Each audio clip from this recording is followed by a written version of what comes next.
kabuktuhan. Mga Salit, 30 seconds. pasado sa ato nga nagpapakabati ng mga pinasumat.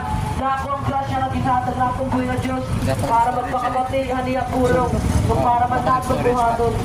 Lord na diri Lord na diri gusto ni Lord na kado sa aton libungon pa natong kalugaringon pagpamatiran mo pinasumat. Madali na makabukto ng pamati. Labis na kung nasimba kita. Madagmit lang pamati ang pulong na itong Ginoo pero pagbuhat makabuktuhan. Ang Dirito ikaw na sa po. mismo ato kung nato susundot. Mga 5 minutes, Pagbuhatan ng pulong na itong buhay nga Diyos. Kaya ito. So, salit ang pulong ang Ginoo, kailangan natin sundon makabuktuhan. Kung tinoon ta, nahigugmaon, ang atong buhay nga Diyos. Ano kayang kulakanan sa ato makabuktuhan? Nakasiring kita nga love dahil Lord, higugmaon tan buhay nga Diyos.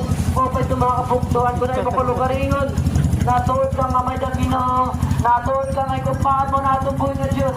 Makabuktuhan naman gusto nila nakadaw sa aton. Kung ikaw, tinuod ka nga nahigugmaon nga na atong buhay nga Diyos. Nasa rin ang pulong niya, nasa rin ni Lord. At John 14:15, nasa rin ang Ginoo. Kung mapapasa niya yung Biblia. No, at John 14:15, nasa rin ni Lord.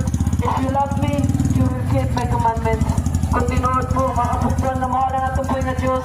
Nasa rin ni Lord, na kung mahal mo ako, imususundo na ako mga pulong.